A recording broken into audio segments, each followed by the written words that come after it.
The World Series is over. The offseason has officially arrived, and that means things are going to start happening or not happening for the San Diego Padres each and every week. There is an extension or not an extension for the general manager. There's a manager to be hired or not hired.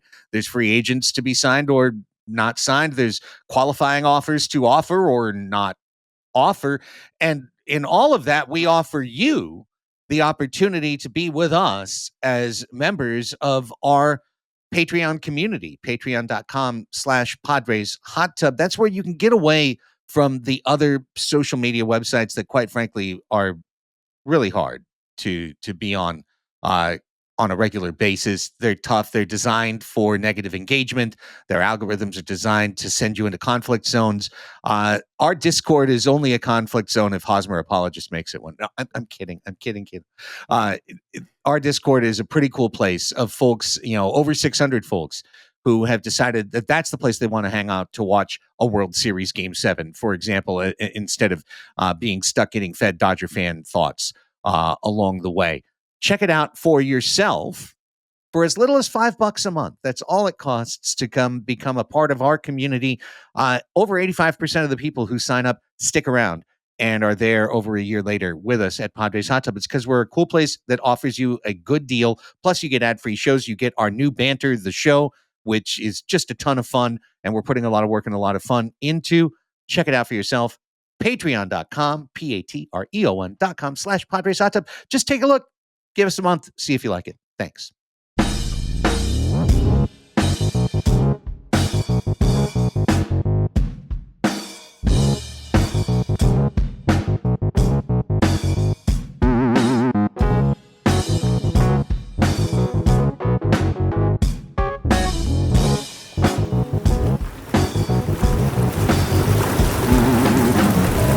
Welcome to Padres Hot Tub, everybody.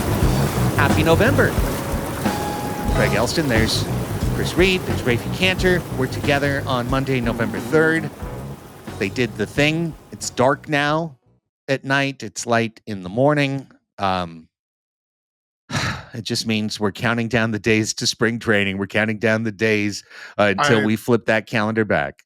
I 100% thought you were talking about the team in the city I live in. You were like, they did the thing. It's dark now. And I'm like, yeah. I thought the same thing. No, I just meant daylight savings. Darkness is upon us. What's going on? What are you guys talking about? The winter has arrived. Here come the beasties. We will talk about the World Series. Hopefully not for very long. And then we will move on to what little we have right now, but we do have some for the San Diego Padres to discuss. First, right off the top, we say thank you for being here. If you can, while you're watching us on YouTube, hit that thumbs up button. It certainly takes you very little time, takes you less than half a second to do it. It helps us out a lot. We appreciate your commentary. We take a look at it. Engagement is useful on the YouTube algorithm. So thank you to everybody who engages with our posts. Hitting that thumbs up is helpful to us. If you happen to be listening to the audio podcast and you can throw a 5-star review up there, just click the 5 stars. That takes about the same amount of time as it takes for a thumbs up. It helps us out. If you can, go all the way up to 30 or 45 seconds of your time for a kind written mini review on Apple Podcasts or on Spotify, that's going to help us out as well. Thank you for helping the show. Also, we're part of multiple shows. You can check me out on the Chromaniacs. In fact, if you're watching this on Tuesday or listening on Tuesday, I'll be part of the Two Balls and a Mic wrap-up of Saturday night's incredibly disappointing loss in penalties for SDFC, and you can find that on the Chromaniacs feed. We did episode 21 talking about getting ready for that game and what was going on with Chucky Lozano and everything. You can find that wherever you find this. You can find Chromaniacs and SDFC podcast. Chris Reed and I do Crossing Streams. Episode 258 of Crossing Streams covered a very popular show. It's already one of our highest downloaded episodes, talking about The Diplomat, season 3. If you haven't watched that, Raphie, Kerry Russell, Rufus Sewell, it's so good. It's so good, and it's so fun and funny. It's funny and dramatic at the same time. Very Sorkin-esque, and you love Sorkin. You love Sorkin. So you will love The Diplomat.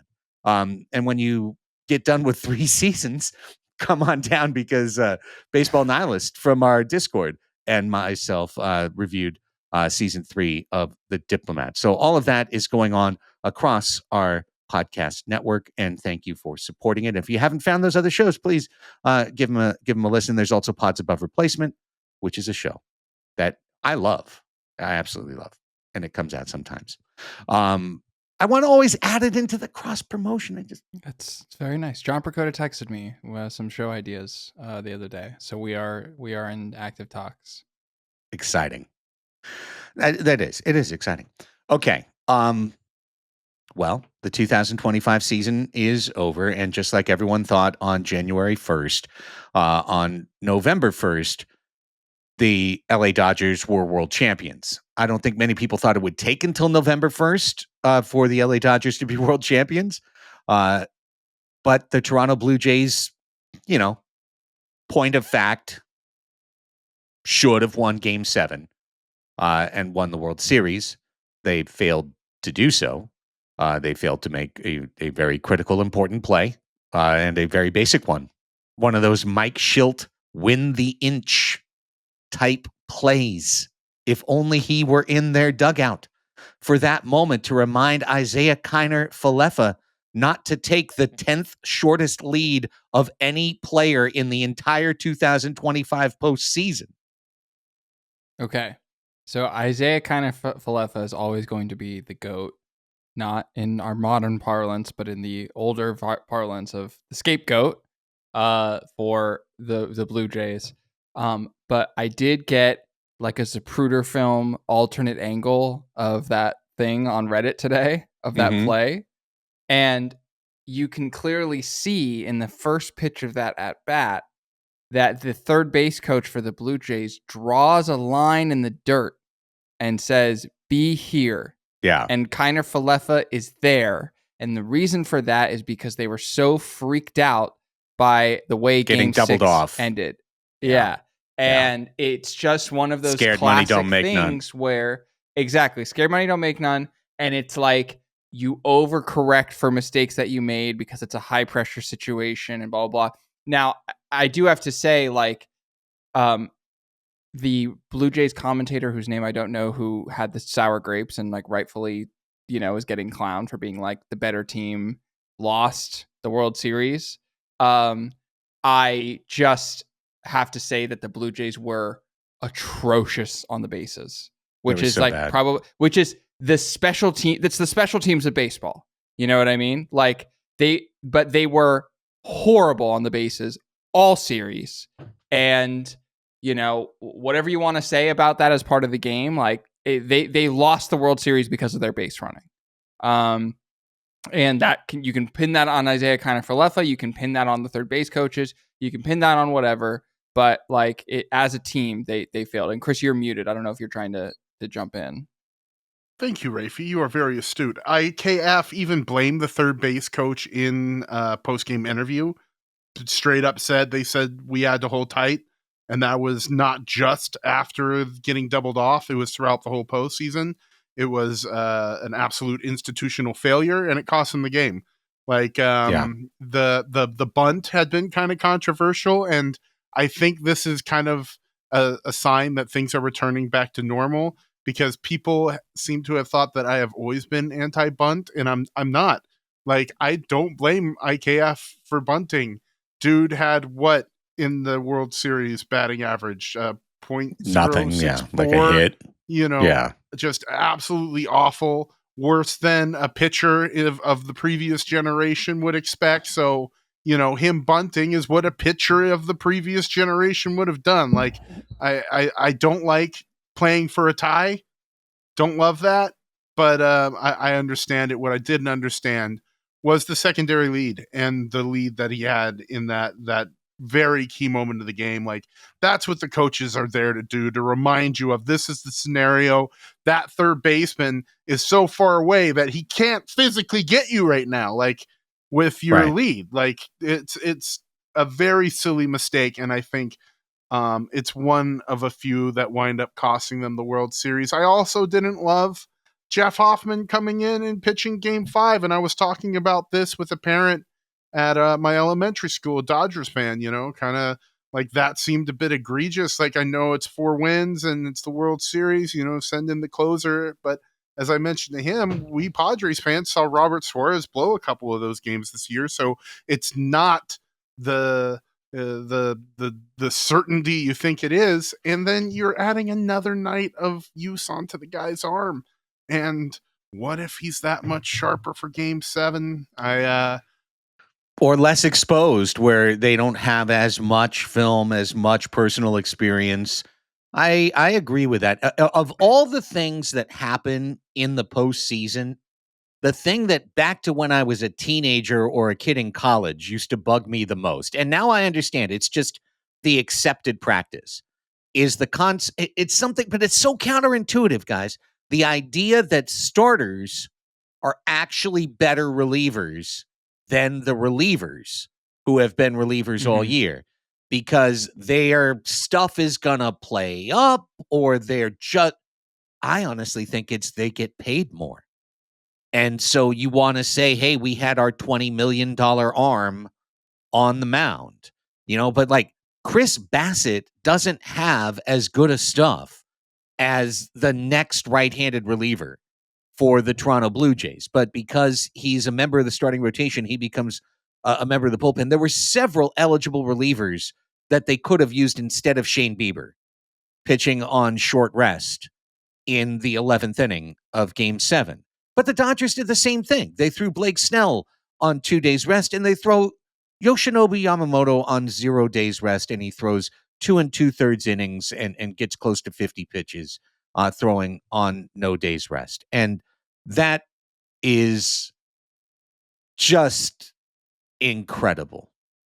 And I don't know if it's going to set him back in any way. When Randy Johnson did it, it didn't really set him back. When Oral Hershiser did it, the next year he was lost for the following year and a half, or thereabouts, after he pitched 1989. It affected him for like 4 or 5 years, the amount of work that he did. I don't know. What I feel is, and this is something I think I said before, but I feel it even more strongly now. I feel like of all the money that the Dodgers have spent and invested in their team and their roster, obviously Shohei Ohtani is the keystone, the deferred money, the flexibility that it gave them under the salary cap to do what they've done. He's the keystone. Nothing happens without him. He's the greatest player in the universe. Shohei Ohtani wasn't going to win them the World Series this year, guys. Out of a couple of games, he was bad at the plate, and pitching on short rest, he was terrible, and put them behind in that game. He's human, and after 800 plus plate appearances, plus ramping back from Tommy John surgery, he was, a little bit mortal. Yamamoto is a problem. Yamamoto is what, 26 now? 27? Something like that, yeah. 27. He's 2 for 2 on World Series. He's just the guy that's always there at the end. He's the final boss, and he's not getting beat.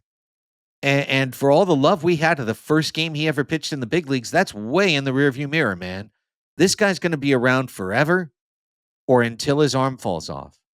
And just the way he pitches, the fact that he doesn't max velo, the fact that he can mix and match with such impeccable control, I feel like Yamamoto is, of all their signings, he's going to be the one that bears them, other than Ohtani, unicorn, separate category. Signing mortal baseball players, he's going to be the one that does the most damage over the course of 12 years, $325 million. Well, and like, Yamamoto's barely mortal, man. Like, this is a dude who came up in MPB so young that he was able to accrue enough time to get posted completely freely to Major League Baseball.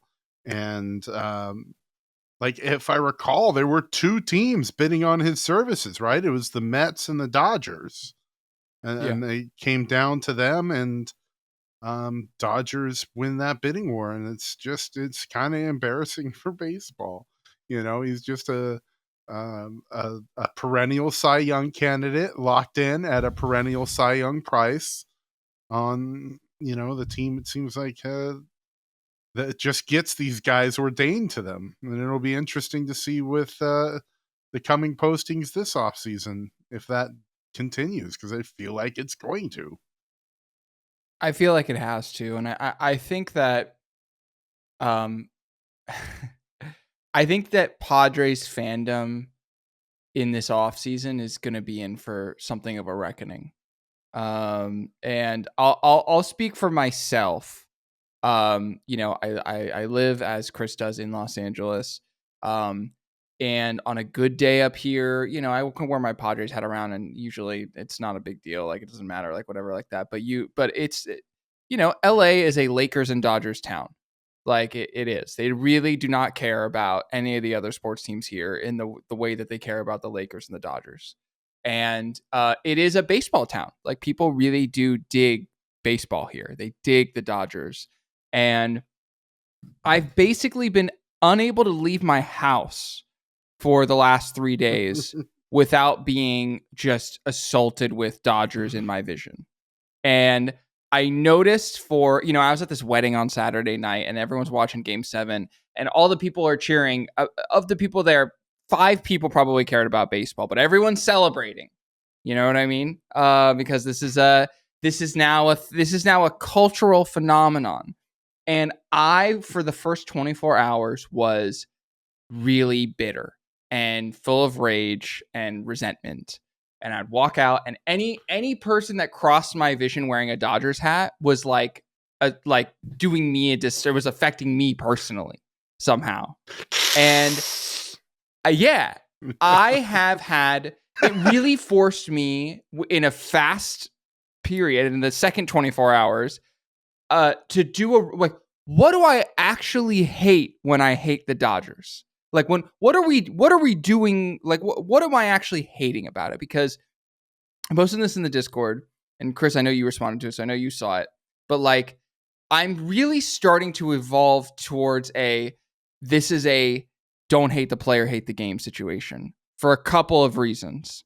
One, if we were we happen to be Dodgers fans, like, we would want them to be doing exactly what they're doing. And they're doing it, and they're doing it well. And given the advantages that they have, they're executing everything that you want them to do.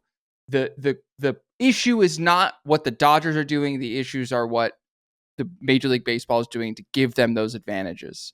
And it's way more. The reason that they can build a super team is because the Red Sox want to bail on Mookie Betts to slash payroll, and the Rays want to bail on Tyler Glass now to slash payroll.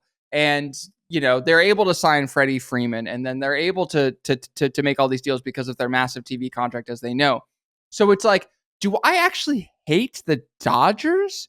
Like, outside of like my own civic pride and like me growing up and all this stuff, like yes, of course I will always in some way, but like I literally can't just blindly hate them. Otherwise, like, I will not be able to leave my house. And this brings me to my next point of my sort of rant, which is that, unfortunately for us, I think fortunately for baseball fans, because I think it's really cool what Shohei Ohtani is doing, and I feel really blessed to be living at the same time and getting to watch him play. But they have Michael Jordan, they have Tiger Woods, they have Tom Brady. They have those guys are going to play like shit together, Raphie. Those guys aren't going to be. Yeah. What are they playing? They have Tiger the cultural phenomenon. Man. Exactly. They have the cultural phenomenon of the sport, and the sport is experiencing a resurgence thanks to the pitch clock and thanks to all this other stuff. And we are like the Detroit Pistons while Scotty and Michael are doing their thing. Without the championship, by the way. Like correct. That's our role now. And so we have to now, I think, come to grips with the fact that, like, they have a dynasty. And when the Giants were doing their thing 15 years ago, Padres were terrible, outside of 2010. So it was really kind of no skin off our back. Like, who cares? Like, but now, like, Bochy doing it, that wasn't fun. Yeah, sure. But, outside of 2010, the team was a non-entity. And this is a team that is trying every year. And thank God for that. But I just think that, like, we need to have a real reckoning as Padres fans, because I posted that in the group, and, like, I got, like, 2/3 of the people were, like, gave me the thumbs up or the 100 emoji, and then another third labeled it Dodger loving. And I'm just like... It's reality, folks. We got, everyone is allowed to fan however they want to fan. I'm just telling you, as someone who lives here and has to make peace with it when I walk out the door, I can't think of it that way anymore. We're past that point. And I think that for the Padres as an organization, they are going to have to start thinking like the Oakland A's if they want to be successful. Like in circa Moneyball. Like, they're going to have to try and find ways to succeed in ways that other teams are not doing it, because, like, they're just not going to be able to compete money-wise with the Dodgers. They're not going to. It's going to be a 2x payroll disparity, and the Padres are going to have a top 10 payroll. So I don't know. I know I'm going on a rant at this point, but, like, I just feel like I'm going on a personal reckoning with my fandom, and I feel like as a whole, Padres fandom will have to do that. Otherwise, like, we are going to be clowned and be a laughingstock, and that's going to be really personally annoying for me. So, Raphie, end of rant. The folks in San Diego may be able to get away with it because, when they walk out, it's a bunch of brown and gold, and for a little while longer, anyways, mint and pink hats. It's a sea of those down there, and you're unchallenged when you wear the SD hat. But up here, we have to interact with folks who are happy to glom onto the Empire whenever they're in the playoffs, or, a few respectable, tried and true folks who really know the game. And those are the folks that I'm happy for this week. And that's about it. Rob Manfred changed the game of baseball with that pitch clock, as you mentioned, Raphie. And as a result, people are watching. They're having more people show up year over year in attendance, and the TV ratings are going up. And I worry that will be squandered by the league abdicating its duty to young fans in small and medium market cities by not leveling the playing field competitively. We all know the CBA is up after next season. I'm sure all of us have our own kind of odds on if there will be a work stoppage. I'm sure all of us, they're fairly high.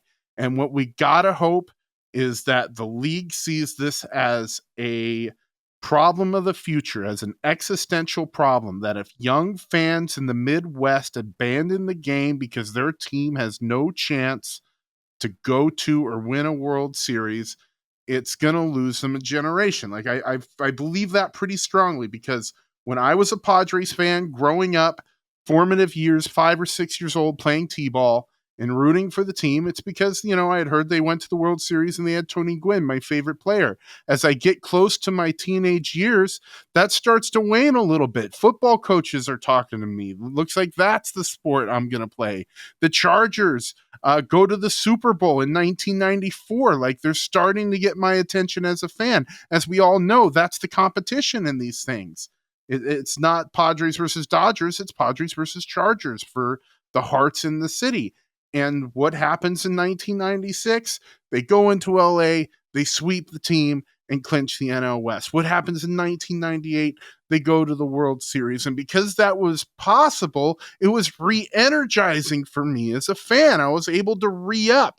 They didn't lose me forever. And I feel like kids in Pittsburgh, kids in Cincinnati, kids in Minnesota, like, they're going to be lost forever to some extent if the league doesn't, like, do something about it in the coming CBA. Well, I personally believe a work stoppage is inevitable, and that the 2027 season is not promised, and that at least some of it will not be played. That's what I believe.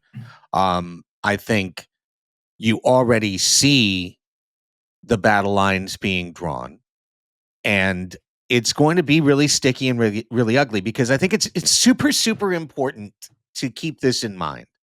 The Boston Red Sox are not a small market team bedeviled by the system. They get hundreds of millions of dollars for their local television deal. They are as well ensconced as any team in the league. They absolutely could have afforded to keep Mookie Betts. They absolutely could have afforded to keep Mookie Betts. They chose not to invest in their team in that way. And Mookie Betts went to LA. The Atlanta Braves, coming off a World Series, absolutely could have reinvested in Freddie Freeman and kept Freddie Freeman home. And they did not. They chose to let him go. No, they chose to trade for Matt Olson and then sign him to an extension. So they're still spending the money, but they spent money. They didn't sign Freddie Freeman. They could have kept him. They could have kept their star. They didn't keep their star. The Dodgers signed their star. And guess what? The Cubs could keep Kyle Tucker. They're a big market team. They could absolutely afford to give Kyle Tucker a contract. But Kyle Tucker is going to be in left field for the LA Dodgers next year. And he'll be the next $500 million player that they will sign. And they are just going to laugh and sign another one. And the scene of Blake Snell and Tyler Glasnow, two pitchers who pitched against the Dodgers in the 2020 World Series, smoking a cigar, saying if you can't beat them, join them, and having a good laugh between each other and a big hug. That is the story of baseball right now. The Dodgers do everything better than any other team. They're the best at treating their players. They're the best at paying their players. They're the best at strength and conditioning. They're the don't ask the pitcher some of that, but their sabermetrics, all that shit. They don't even have a rodeo. They do not have a rodeo, and they don't tell their fans that we won't sign a free agent unless you go to the rodeo. So I mean, they're behind us in that sense. But Raphie's right. Of course, Raphie's right. And the hurt the Blue Jays have to feel is the same exact hurt that the Padres felt last year, which was that was our shot. There it was. Mm-hmm. That was our chance. We missed it. Now we have to pray that we get another one during the course of this build-out. Yeah. No, that, and I texted you guys that, but it's like, if anything, I feel way more at peace with 2025, which was that, like, we didn't have the horses this year. Like, I look at what it took. The Blue Jays and the Dodgers were so complete as teams, and even they had issues closing the deal. I mean, obviously. And like the Padres, like if you really think about what a long playoff run would have taken for the Padres, it would have taken several miracles to happen on a consistent basis. The lefty lane was going to stay the whole time. Like, it was like you were praying Ramon Laureano like miraculously healed and got back for a championship series, I guess. Like, I don't know, whatever. Anyway, not worth relitigating. 2024, like, we had the horses. We absolutely had the horses, and they just choked. And the just again with the Blue Jays, like, they had the horses, and they didn't choke that hard. Like, it was as razor thin as it could have been in any situation ever. But they had the game won, and they didn't close the deal. And so what can you do but just say tip your hat? Because it's like I always just hate the sour grapes thing of like, oh well, the better team was good, or this, that, and the other, when it's like, okay, but the way in which we measure whether the team was good or not, they weren't. So yeah. Right. You are what your record says you are, No, it's 100% true. And the last thing I would say just about that, two things very briefly. The Tim Flannery in me, I have to say, Isaiah Kiner-Falefa needed to run into the plate standing up, and only a great base runner would realize that. But that's the difference, is you brought in a guy specifically to pinch run who could not be in the moment to recognize this is a force play. I run through the base just like first base. I run as fast as I possibly can. If he just runs through, even with a conservative lead, he scores. Period. End of story. There's no question about it. He decelerated on a foot first slide, he missed by this much. There's that. But look, in the end, the Dodgers win, the Blue Jays lose, and we move on. That's pretty much it for me. This is going to be set up as a thing for next year. LA's going to keep spending, and the battle lines are being drawn. But the reason there's battle lines as strong as they are is that there's this level of team and this level of team up here in the upper tertile that don't want to share. Let's ban that word. I hate that word. I hate that word too. Tertile power. Doesn't even make a heroes good in soup. a half shell. And they don't want to share that local TV money. Well, I mean, this is where, like, I really hope the Padres have made some friggin' friends in the league office, and I hope that their cooperation with the league in terms of the broadcasts bears some fruit, because the Padres have done things the way most medium and small markets should do them. Like, they have shown, like, there is a legitimate business model in investing in the team and doing what you can to compete, because it pays off with people come to your stadium and spending money. And like, the club has had record attendance each of the last few years because of it. So like, Rob Manfred, learn the lesson, man. Like, you've changed baseball for a lot of good ways, and this negotiation is going to be another one. I know, like, there was a cussing, shouting match between him and Bryce Harper when he went into the Phillies locker room and kind of laid the league's cards on the table. So it doesn't bode well, but I just feel like, looking at the long distance view of where Major League Baseball is headed, something has to be done. And like, yeah. Oh, I remember the last thing I wanted to say. There's more cheap ass owners. Go for it. Yeah. No, just the only reason IKF was in the game at all was because Bo Bichette was playing hurt. Just like the only reason Miles Straw kept coming into the game was because George Springer was playing hurt. So, those guys were really balling out. They would have been completely on the injured list at any point in the regular season other than the World Series. And Bichette Craig, really played great. Yeah, and you can just imagine how he would have been just a little bit better. Like, the Blue Jays didn't have all their horses running. If you're hoping for Yamamoto to fall apart next year based on his use in the playoffs, do you care to guess how many innings Orel Hershiser threw in the regular season in 1989? Oh, God, it was 270 or something like that. It was 200. No, it wasn't that many. It was 225, 256. Yeah, 256. No, 256 friggin' innings. So, like, they're a little bit different test cases. Little bit different. Yeah. And then how many in the postseason does it say? I mean, they have fewer rounds pretty quickly. Yeah, I guess because in '89 it would have only been one round, right? Two. Would have won. It was 2 rounds. They played the Mets and the A's, but I mean, he started probably 5 times in that playoff. Wasn't '89 a Giants A's? Wasn't that the earthquake year? Yeah, '88 was Dodgers A's. 88. Oh yeah, that's right. I'm sorry, I said '89. In '88, Orel threw 267. I thought it was 270. Jesus Christ, you nailed it. Oh my God. I mean, he threw like 8 complete games in a row to finish the season. Shutout. He set the shutout record. He threw 8 shutouts in a row at the end of the season. It was insane. Yeah, okay, so maybe not exactly the same. Okay.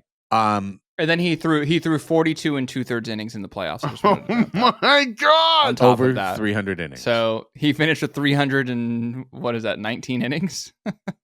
And then threw another 256 the next year. And then he had to take a few years off. Pretty incredible. What happened to the game I love? Right? Keep throwing. Every day that goes by that the Padres don't announce an AJ Preller contract extension, my concernometer is not allowed to be put away. Based on what Eric Grupner said publicly and on the record, he said 2 critical things. One, that a contract extension was being negotiated between AJ and John Seidler directly. And 2, that Grupner expected him to be there beyond 2026. Expectation isn't a promise. but it is an expectation. But those were the two things that were said on the record by Padres brass. And that was 2+ weeks ago. And nothing's been announced. And Saturday was Game 7 of the World Series. So if they announced it this week, it would be business as usual. And there'd be no reason to get nervous or get concerned.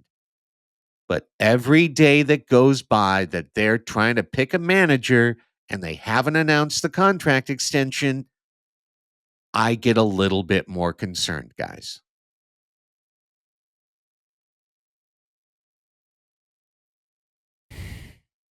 Okay. I need you to put percentage odds then that you actually think they would let go of AJ Preller. 3-1 they keep. But where's the extension? Wait. So 75% So you're saying 75% chance that they keep him? Yeah. But that would be. I got way higher, dude. I'm like 90%. Yeah, same. Like, why isn't it just happen? still super early in the off season? It could be anything. Like there's lots and lots of variables at play. Like maybe it's as simple as AJ's like, let's get through the manager first, and everybody feels like it's a formality because of conversations at the same time. Or they'll announce him at the same time. Or AJ really wants to try to beat out Adam Ottavino for the Colorado job, and when he loses to Adam Ottavino and Adam Ottavino becomes the GM, that's when it'll happen. Like it could be anything. I'm not worried about it. Okay, cool. No problem. I'm going to say the same thing next week's show if it hasn't happened yet. So I'm just every day that it goes by. I feel like you phrased it in a fair way. Like you can't put it on the shelf. Like mine isn't on the shelf either. But I'm like with Raphie. I'm like 1 in 10.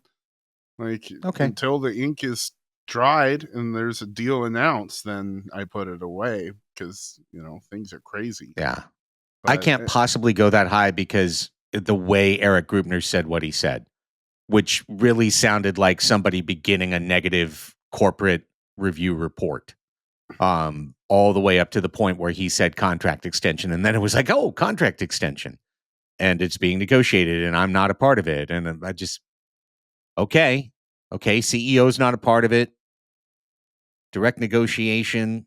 Why haven't we heard anything? Well, we don't have to. It is still early. They could totally announce it this week. Everything's fine. Okay, we'll see what happens by next week. We've got Niebla, we've got Pujols, we've got Flaherty, and we've got the secret candidate. Guys, was Don Mattingly the secret candidate?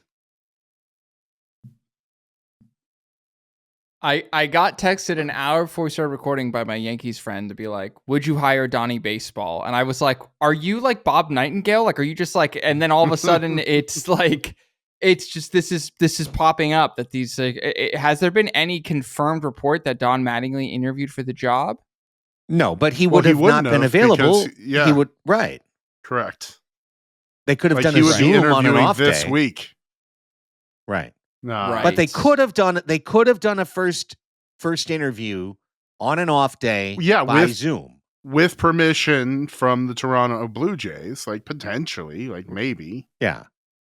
That's not inconceivable. And that they could bring him in this week for a second interview in person, once the second place parade is done in downtown Toronto. They could get him down there. Here's why I think it's a possibility. Because AJ Preller had a long-term relationship with Preston Mattingly, who was in his scouting department and ran his scouting before he left to take the job with the Phillies. And if you know Preston, you probably know Don. And I feel like there could be a connection there. I don't even know if AJ would be doing a backdoor Preston Mattingly come home recruiting play by hiring his dad as manager. But I feel like it would be natural for there to be a relationship there. and Mattingly would be I don't know. Does Manny Machado respect Don Mattingly for the great things he did in the 1980s for the New York Yankees? I really honestly don't know. Yeah, like Manny's talked about being a Yankee fan growing up, but that would have been like Derek Jeter era. That wouldn't have been Donnie Baseball. Yeah, Donnie Baseball long in the rearview I would be mirror. really disappointed if they hired Don Mattingly. I just think it's a boring hire that's not like I don't know, maybe I just got excited about Pujols. Like Pujols is like, it's just so crazy it might work sort of vibes, you know? And right. Mattingly is like Schilt with a better resume. Like, you know, which like I guess that's fine. No, Don Mattingly played a lot of really impressive baseball in major leagues, and Mike Schilt. That's what I said, a better resume. But they're completely different animals. Like, I mean, Mike Schilt's the antithesis. He's the guy who never played the game. Yeah. Yeah. But I know what you're saying. Okay. You know what I'm saying? Mattingly was a bad manager. He's old. Managerial style. You're just saying he's old. He's not well, and I'm also saying Mattingly's not an analytics guy. Like, he's Donnie Baseball. He's not analytics. And Mike Schilt can say all he wants, but the reporting is that he wasn't a super analytically driven guy. So I don't know.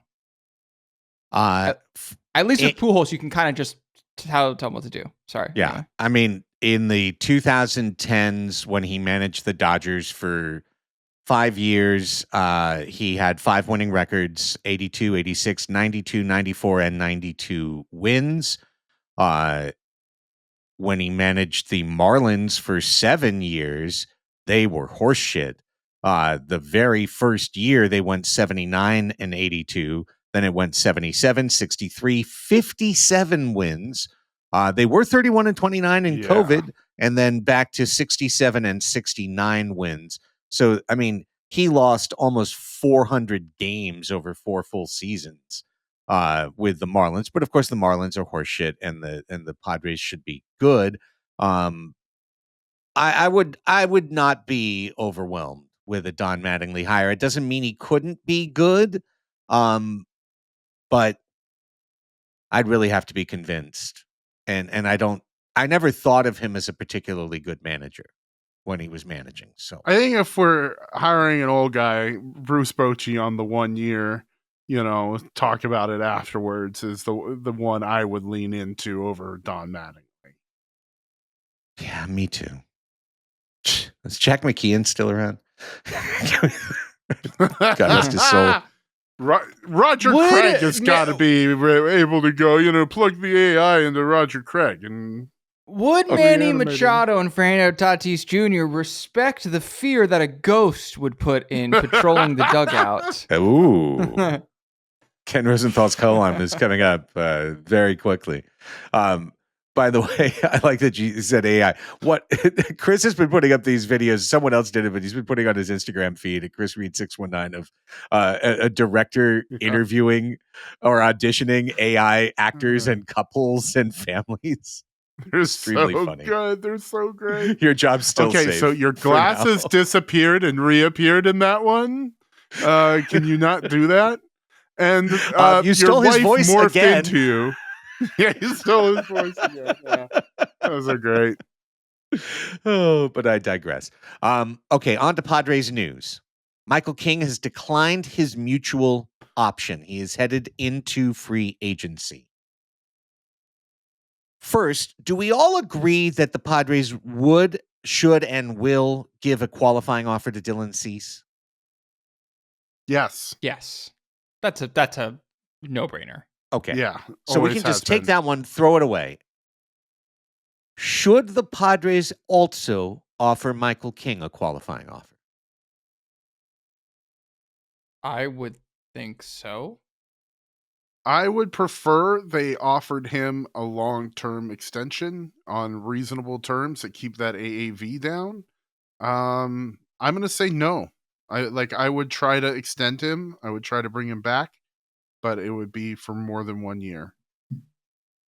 Okay. Okay, but hang on. I just need to understand this for a second. Because to sign him, What is the AAV on that deal going to be?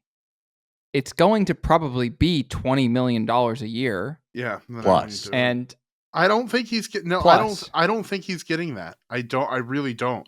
With his history, with his resume, and coming off the hurt year, I don't think a team is giving him that, maybe on a 1-year deal. Like maybe.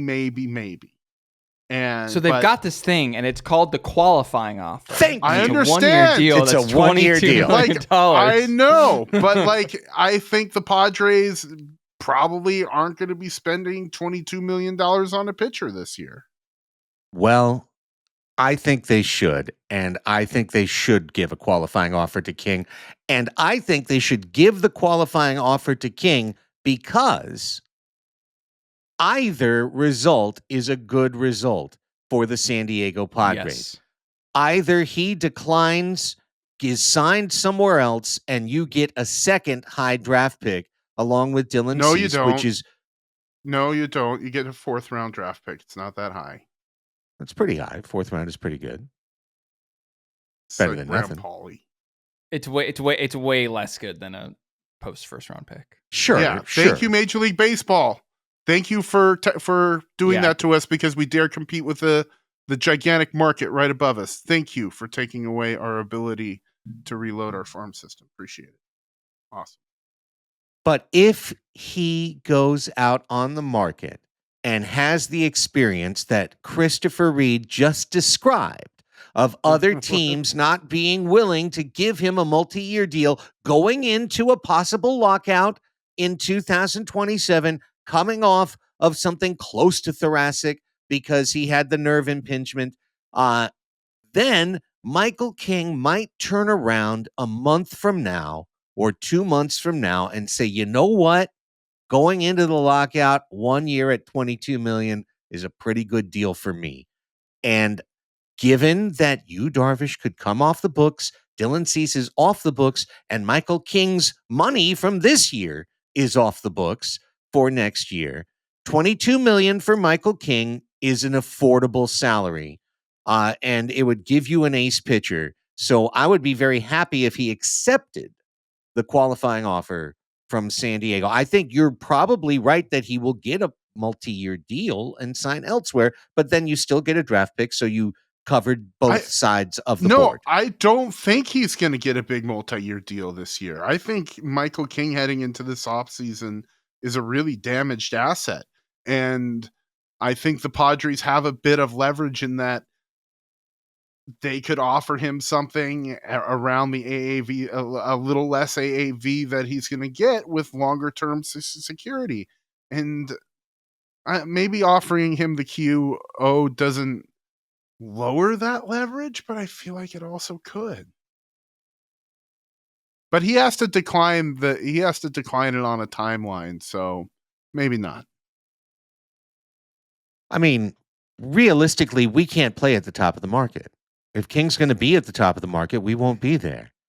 And also realistically, LA could absolutely sign him just to go sit on the injured list for 3 months, pitch in a bullpen in Oklahoma City for 2 months, and then come up in September and be that guy that they can ride instead of bringing Blake Snell in. I mean, they absolutely could do that, and they would just give him the money. Or the Giants could make a big splash and sign him to pitch next to Logan Webb because now they've got the Yankees. Vitello. Right. The Yankees could bring him home. I think the Yankees make a lot of sense. Yeah, exactly. So, there's a lot of places he can land. I don't think he gets less than a 3-year deal, but that's why I would absolutely offer him the QO, is because the higher percentage chance is he's going to sign and you're going to get another draft pick. But if it doesn't happen that way and you get him 1 year at 22, I think he's going to, if he's healthy, he'll absolutely be worth that next season. And he gives you something to actually build on in the starting rotation. So I'd 100%. Well, actually, now that you mention it, there is like a lane where it all works out really good. They could offer him the QO, he could decline it, therefore kind of torpedoing his value on the open market, because any team signing him would surrender a draft pick for signing the QO. At which point, you might be the most attractive long-term option, coming in at a reasonable AAV. I don't know. He's a big question mark, and like his rankings on the free agent boards kind of reflects that. He's a guy who would have been top 10 prior to June, who is no longer that on most of them. Oh, where's Keith Law have him? I haven't looked. I was so I'm looking at top 50 free agents right now, and right now for starting pitchers, it's Framber Valdez, Ranger Suarez, then Dylan Cease, and then the next one listed is Brandon Woodruff, Jack Flaherty, Merrill Kelly. Yeah. Now I don't see Michael King on this list because I believe here he is. He's ranked 32nd on the top 50. I'm pretty sure that's around where I've seen him. Agents. Yeah. I've seen him outside the top 25 on the two that I have seen. Doesn't mean we get him for $10 million a year. Pitcher is more than that. Highest starting pitcher is Nick Martinez. Yeah. And Adrian Hauser. And then Lucas Giolito after that. Michael King is just underneath Chris Bassett, Zach Littell, Justin Verlander, Zach Eflin. I'd rather have him than all those guys. Are you kidding me? He's gonna rise. The smart teams know what he's going to be able to do.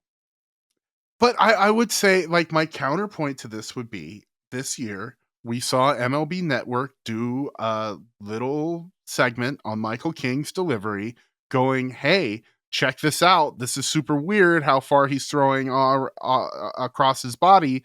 This is going to lead to strain on his shoulder. Now, the Padres have his medicals. They know the extent of the damage to his shoulder better than any other club. Me not having that information, I'm wary about it. For sure. They announced the Gold Glove winners. Fernando Tatis Jr. wins his second Gold Glove in right field for the National League. Congratulations. They didn't announce Platinum Glove yet, right? They do that later? No, that's and we can vote. Voted on. Yeah. Oh. Ooh, okay. Well then, let's do this, hot tub. Let's make our boy platinum. Yeah. That'd be cool. He deserves it, I think. I think he's better than PCA. I forget who the other one was. I think he's the one I would pick. He's the bestest of all the boys with the glove. When he wears the glove, he's really, really effective. Did you see the Dia de los Muertos / Nike / City Connect 2.0 tease trailer? It was slick. Yeah, it was slick. I liked it. Yeah. Little poofy action. Poof. Shout out my friend Maribel was the florist apparently who provided the flowers for that video that was on the poofing away spirit there. So super sick. I'm really excited for that cap and for what it portends for City Connect 2.0. Do you think it's it? Do you think that is the colors? I think that is the cap of the City Connect uniform. A cream cap, cream colored cap with a red, pardon me, with an orange and navy interlocking SD, the S orange, the D navy, and a navy bill to the cap. And there was something on the side, but they didn't show it. It was slightly blurred, but there was something on the side. Yeah. And your vision is just better than me skull? On the phone. I thought it was black and orange for like Halloween, so I already missed a pretty key detail. I was like, oh, it might be just kind of Halloween. The 98 colors. Special. The 98 colors. Yeah, the navy. I missed that it was navy. All right, I'm all about that. That's all I've wanted out of the new City Connect was to bring back the 98 colors. So I'm all in. I am curious. So do you think it's going to have any sort of Dia de los Muertos influence, or it just like they just wanted to do that for the rollout? It's so bold, like putting in something that happens at the end of October on your jersey. Right. Imagine that for Game 7, bringing out the fucking I don't like the connotation that the Padres have something on their jersey to imply that they are dead. That feels like it's going to be something that the teams can clown us on. Yeah. Oh, Tevin's gonna love it. Yeah, I told you they were dead. They were dead from the start. That was it. I don't know. I think it's gonna be sick. I'm in. I like the repurposing of old as opposed to pink and mint. I like the cream. I think that's a really casual kind of color. And just depending on what they do with lettering, if they're doing some sort of, cross border or like tribal seeds type lettering it could be really, really something. A sugar skull on the shoulder. I don't know. Sugar skull on the side of the cap. It'd be pretty sick. We will see it. We'll see in April. Unless we lost our first four. Everyone hated the mint at first. Don't lie. Okay, last thing. No lies detected. I hated it. I hated it. Yeah, exactly. Yeah, we grew to like it. Yeah, we grew to like it. Everyone hated it at first. Robert Suarez opted out today, Monday. Wandy Peralta opted in. Wandy Peralta opted in. We'll never be done with him. It'll never end.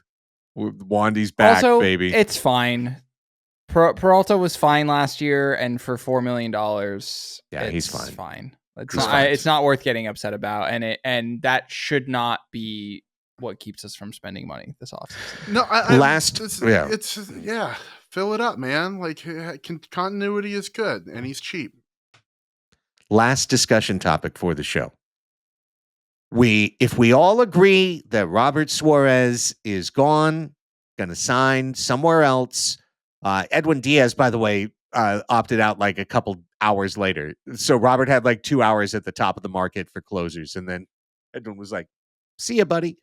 Enjoy your time in second place. You're now the second choice closer on the market, but somebody's going to pay him more than the $8 million he was going to get here or $10 million he was going to get here.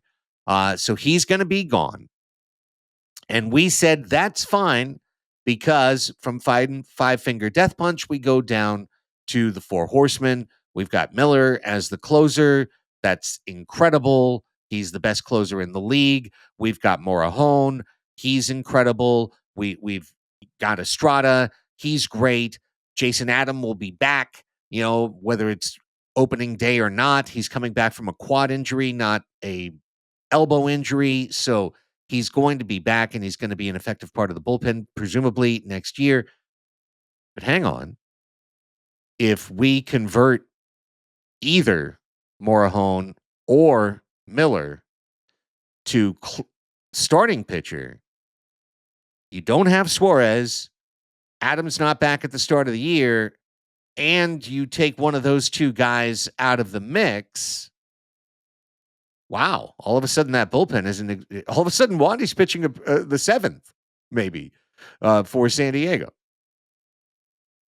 Well, I think that it's going to be, if anyone, they're saying chances are very high that it's Miller and or Morahone. I don't see them signing a lefty reliever, and so I don't think they're going to convert Morahone, because then you'd have Wandy Peralta as your best lefty arm in the bullpen. Yeah. And I don't think that that's tenable. I think you need to keep Morahone as the Ohtani Slayer, and they're going to take their chances with Mason Miller. And I also think there's also a lot of sunk cost fallacy associated with Mason Miller, which is, how do you justify the Leo DeVries trade? You make Mason Miller a starter, and if he's a successful starter, then there you go. Then it's not, we traded this guy for a reliever. It's, we traded this guy for this flame-throwing starting pitcher. So I think the fix is in there. Yeah. I think I literally said that on the Mason Miller trade podcast. Well, it's probably, right? Kevin hadn't spoken to his agent, and that's where that decision is going to get made. Friggin' Josh Hader set a precedent that Garrett Crochet took full advantage of when he said he wouldn't pitch in the playoffs unless he was under an extension, so there's kind of a new dynamic with young pitchers being able to have this leverage over their teams of what they will and will not do. And Mason Miller's already, played the good teammate so far. If the Padres ask him to be a starter, I feel like he's going to have expectations. Unless he's the one who's doing the asking, saying, make me a starter. I want to prove that I can do it, and then I'm going to ask you for a contract extension on the other side, and if not, I'm going to go, try and be Dylan Cease on the market. And I'm literally. I think I'm sorry. I didn't mean to cut you off but it occurred to me. I remember on that show we did the trade deadline show. I was like, boy, pretty tough for a relief pitcher, but if he's a 2-time All-Star starter, then Leo DeVries is a fine cost for that amount of innings pitched. So he's a big hoss. If he can do it, I get it. I'm just saying, I just wanted to point out that we were all happy for Suarez to leave, but that was kind of, to me, under the assumption that everyone stayed in the bullpen. Nah, I am not happy about Robert Suarez leaving. Like, Padres fans are going to miss that boy when he gone. Mark my words. Like, when he's pitching for Philadelphia, or like you said, the Dodgers go and pick him up or whatever, Robert Suarez has brought a really fantastic level of consistency and performance to the Padres ever since he came back from his injury. I'm not one of them. If they could reach reasonable terms with Robert Suarez, I'd be stoked, but I don't think that's going to happen. Okay, without any further objection, I move to close this episode of Padres Hot Tub. We'll be back next week, or maybe they'll, do something and announce a general manager contract extension or a manager hire, and then we'll jump on it and we'll do emergency show and we'll do everything. But otherwise, we'll be back next week to kick around the pebbles and see what drawings they create on the pavement. For Chris Reed and Raphie Cantor, I'm Craig Elston. Thank you so much for being here. Hit that thumbs up on the way out if you haven't on YouTube, 5-star review on our audio podcast. And until then, go Padres.